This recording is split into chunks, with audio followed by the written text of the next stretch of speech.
suministradores, ¿no? Y otros conceptos que están asociados al mercado. Todos y cada uno de ellos, pues bueno, tienen una participación importante y bajo la condición de los costos se hace una conjetura de esa naturaleza. Cualquier suministrador que participe hoy en día en el mercado, asociado al número de clientes que tiene, hoy en día la CFE cuenta con un padrón de 45.8 millones de clientes, de los cuales 40.7 son del servicio doméstico. Esa es la mayor carga en número de clientes, pero no así el mayor número de volumen de ventas. Este sector, que representa el 90% de los clientes, representa el 30% de las ventas. Sin embargo, pues bueno, es el de mayor complejidad para su atención y de mayor costo, ¿no? El único mecanismo que tiene cualquier suministrador hoy en día en el mercado para poder hacer pagos al mismo sobre la compra, transporte, distribución y consumo de sus cargas es a través de un recibo de energía eléctrica. El recibo de energía eléctrica que la Comisión Federal de Electricidad tiene para con ello, pues bueno, es un recibo que ha estado modelado con la Comisión Reguladora. Es un formato, es un proforma en el cual se tiene definido por los conceptos y pues bueno, ahí se tienen determinadas las tarifas. Para las tarifas eléctricas domésticas se tienen 7 de ellas, que partimos de la tarifa 1 a la 1F y tenemos la de alto consumo, el doméstico de alto consumo. Excepto la de alto consumo, cuentan con un margen o con un bloque de subsidio y que ese subsidio es otorgado por la Secretaría de Hacienda a través del acuerdo que se publicó a razón de la Ley de la Industria Eléctrica. Ese acuerdo define que se otorgará un margen de subsidio a los usuarios que hasta cierto nivel de consumo puedan tenerlo. La Comisión Federal de Electricidad es el instrumento para otorgar ese subsidio a todos los clientes y la Secretaría de Hacienda, en el término anual, hace las transferencias que corresponden a ello. Y ese diferencial es el costo que tiene la energía en el mercado contra el costo que se otorga a través de esa tarifa. Y ese diferencial, insisto, son transferencias que la Secretaría de Hacienda otorga a la Comisión Federal de Electricidad.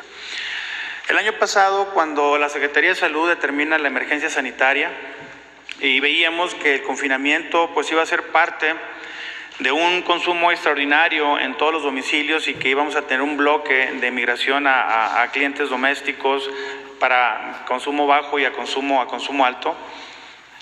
Por aprobación del Ejecutivo Federal se hizo un acuerdo en el cual se limitara ese crecimiento asociado al consumo que se va a determinar. Y este acuerdo, pues bueno, fue por instrucciones del Presidente de la República y pues bueno, la CFE hace la propuesta en el cual todos los consumos excedentes de cada una tarifa para migrar al alto consumo queda detenido, ¿no? Y pues bueno, quienes bajen ese promedio de consumo, pues bajará en ese sentido. A partir del 18 de abril, ningún cliente se ha incrementado en esa tarifa. Actualmente la Comisión Federal cuenta con un padrón de 250,000 clientes en esta tarifa, de 480,000 que teníamos el año pasado, ¿no?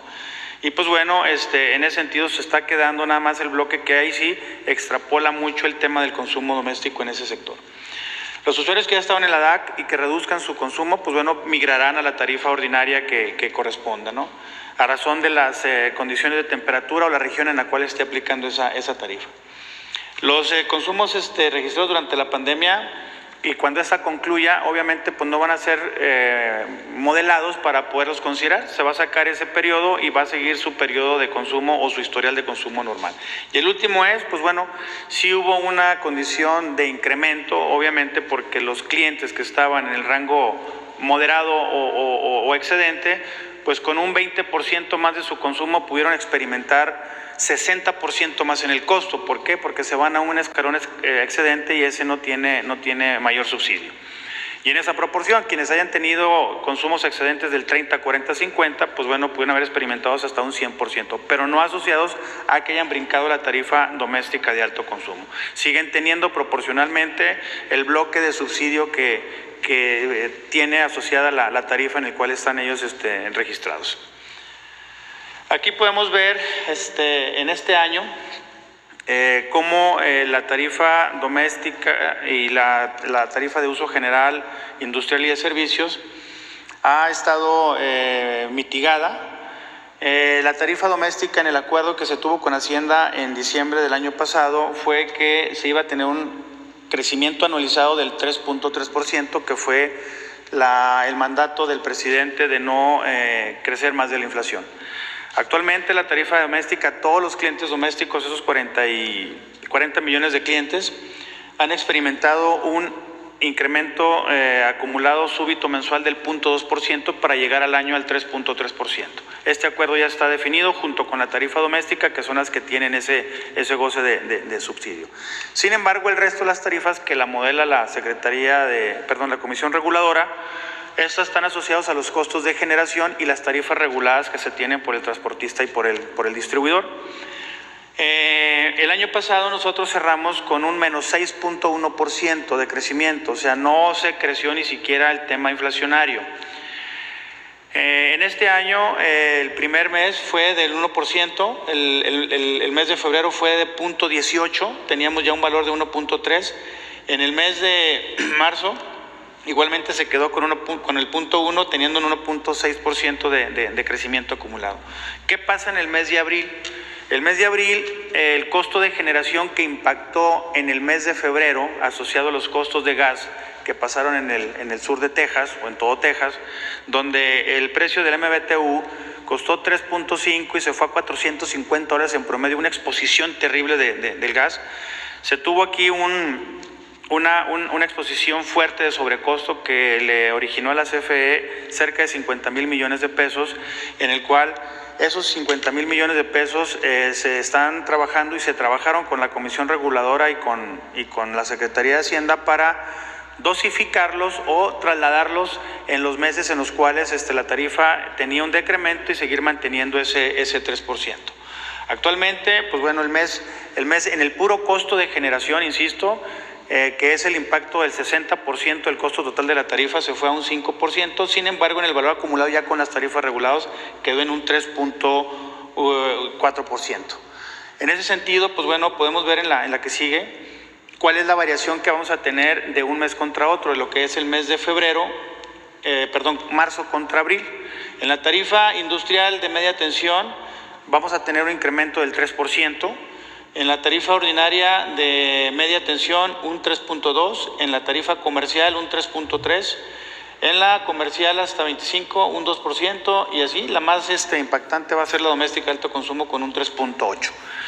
En este segmento fue asociado a que, bueno, pues es cumplir el mandato del presidente, en el cual la tarifa no crezca más de la inflación. Y pues bueno, acabarnos en el lapso del tiempo, bajo este mismo parámetro, ese remanente de sobrecosto que tuvo la Comisión Federal asociado a los costos de gas, porque pues bueno, la mayor parte de sus centrales están asociados de generación térmica a este combustible, ¿no? Pasamos a la siguiente, por favor. Aquí podemos ver la variación que tuvo entre abril 2021 y diciembre de 2018, que es cuando se da ese mandato, y podemos ver que todas las tarifas, salvo la doméstica de alto consumo y la doméstica de bajo, han tenido nomás un incremento asociado al tema inflacionario. Las demás han tenido un decremento, insisto, por el efecto que pasó en el 2020 y el efecto también parcial del 2019. ¿Aquí sigue?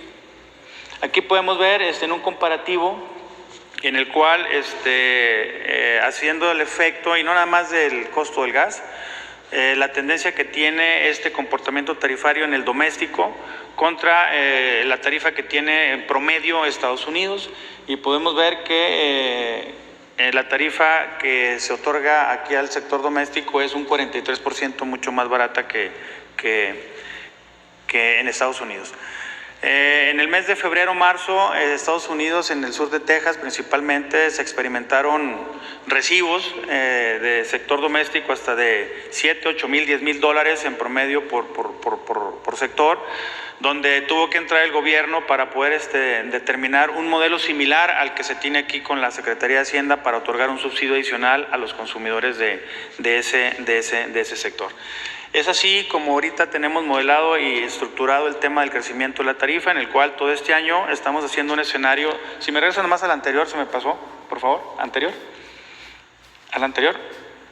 Y podemos ver que nuestro escenario para este año del 2021 es tener un impacto en las tarifas de uso general del 1.95, o sea, no vamos a quedar ni en el 3.4, asociado a que esa mitigación de costos lo vamos a tener en la optimización de costos de transmisión, de distribución y del propio suministrador, teniendo nada más el impacto de la tarifa. Entonces, cumpliríamos con ese mandato bajo el escenario que ya está convenido y asociado con la Comisión Reguladora. ¿Eso sería cuánto, señor presidente?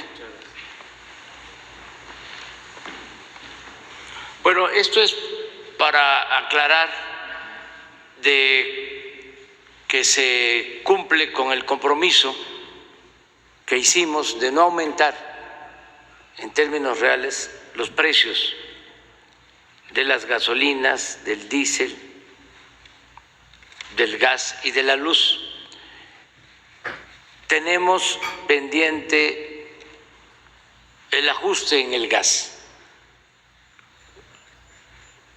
Solamente eso es lo que vamos a resolver pronto. Pero en gasolinas, en diésel,